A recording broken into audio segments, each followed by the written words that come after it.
In this video, I want to show you how to do multiple ring buffer using ModelBuilder in ArcGIS Pro. A multiple ring buffer is very useful, especially in disaster management, crime mapping, and environmental studies. So I will show you how to use ModelBuilder to automate the process of creating multiple ring buffer. So let's get started.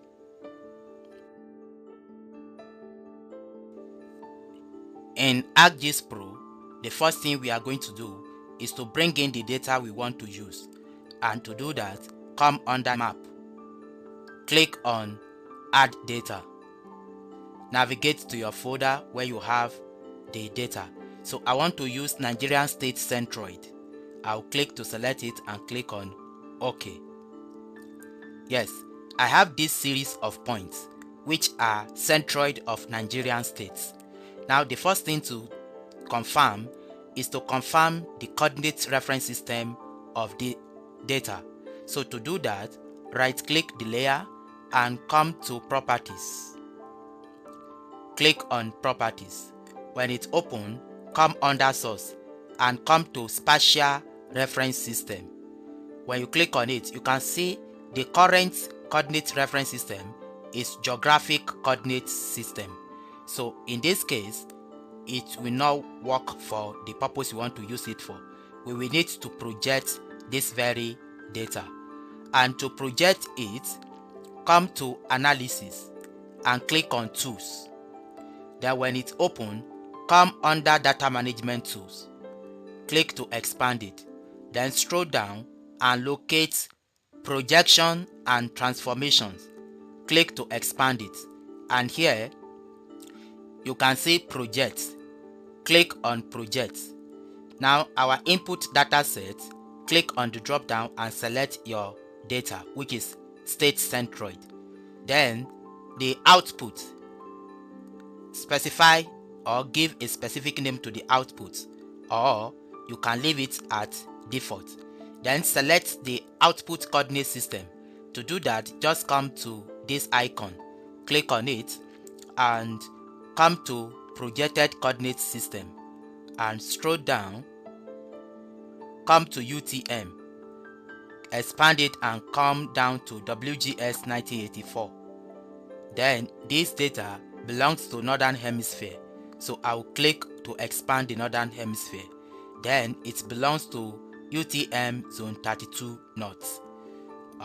Nigeria actually belongs to Zone 31, Zone 32, and part of it in Zone 33, but I'm going with Zone 32 North. Click on it and click on OK. So you can see it has captured that coordinate system. Then click on Run. So this will project our data and add it to the map. Yes, the projection is done, and here is it. So I can remove the former one. Just right click and click on Remove. So I now have the projected data. So to verify, right click it and come to Properties. Click on it and come under Source, scroll down and come to Spatial Reference System. Click to expand it. And here you can see the coordinate system is now projected coordinate system. So we are good to go to create our multiple buffer ring. So to create multiple buffer ring using ModelBuilder, so you need to create a model. Two ways of creating model. The first method, you can create it directly here by clicking on Analysis and click on ModelBuilder. Alternatively, you can come to View and click on Catalog. So this will open Catalog. Then come under Toolboxes. Click here and you can see your toolbox. So right click it and come to New. Then click on Model. This will open a blank model for you. So now what we can do, we can rename the model. So to rename it, right click the model and come to Properties. Then let's name the model as buffer, and also the labeling, let's call it buffer. Then click on OK.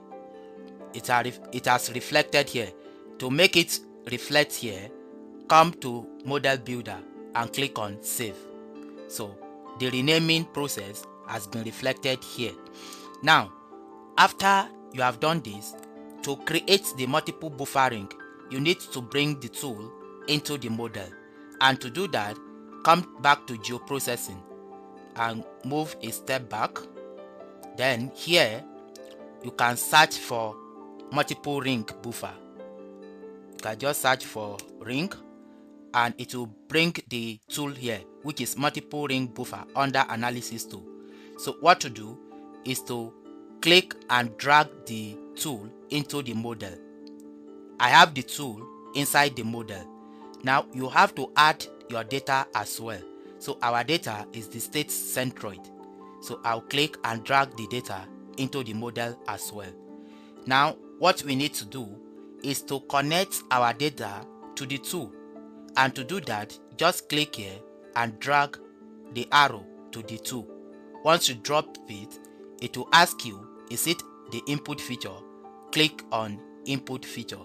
So it has connected the data to the multiple ring buffer tool. Now, we need to set some parameters or define our variables inside the tool. To do that, right click, that is this very tool, right click it and come to create variables. The first, we want to create some parameters, and the first parameter we want to create is the distance. The distance at which we want to measure the multiple ring buffer. So click on distance and the distance will be added. Then the second variable we want to add is the units of our measurement. To do that, right click the tool again and then come to create variable and come to from parameter and click on distance units. So the distance unit has been added as well. Now we have to define the distance unit. To do that, just double click the distance unit and instead of default, click on the drop down and select the unit of your choice. In this case, I'm going with kilometers. I'll select kilometers and click on OK. So I have defined the unit of our operation. Now come to distance. Double click it to set the distance. So I want to measure the distance of the ring, let's say in 25 kilometer intervals. I'll say 25, add another distance or interval, let's say 50, add another distance, let's say 75, add another distance, let's say 100, that is 100 kilometer. Remember our unit is kilometer. Then let's assume we are going for these 4 intervals. Then click on OK. So you can see that our model, all the elements of the model has turned colored, meaning that our model has received all the necessary inputs. Now we can validate our model. To validate the model, come to ModelBuilder and click on validate. So if there's any error, the error will prompt up. Now to run the model, you can click on run here. Alternatively, you can come back here and run it from here. But before then, let's rename the output. To rename the output, right click and click on rename. So let's rename it as buffer. Then after that, you can see that the name has been changed. Now to run the model, right click here and click on run. So this will run and create multiple ring buffer at specified interval, just as we have specified it. So it is done. So we can now close this page. Now to view it, come to the output, right click it and click on add to display. So it has been added. Now to view it, come back to map and here is it. You can see the 25 kilometer intervals multiple ring buffer we have created around each point. Now, to better appreciate this thing, let's categorize it. But before then, right click the result and open the attribute table. When you open the attribute table, you can see the distance as specified. The distance 25 kilometer, the next one 50, 75, you can see the 75, and also 100. You can see the last outer ring is the 100 kilometer ring. Let's use this distance field to categorize our data. To do that, close this attribute table. Now, as it is highlighted, come to symbology. Then instead of single symbol, click on the drop down and select unique value. Then the field we want to use, click here and choose distance. You can see it, or you can change the color scheme as deem fit. You can see it. So I can now close this page, and then you can see the multiple ring buffer we have created. Now, to better appreciate it, we can bring it down so that we can see each point on top of each ring buffer. So here is our multiple ring buffer.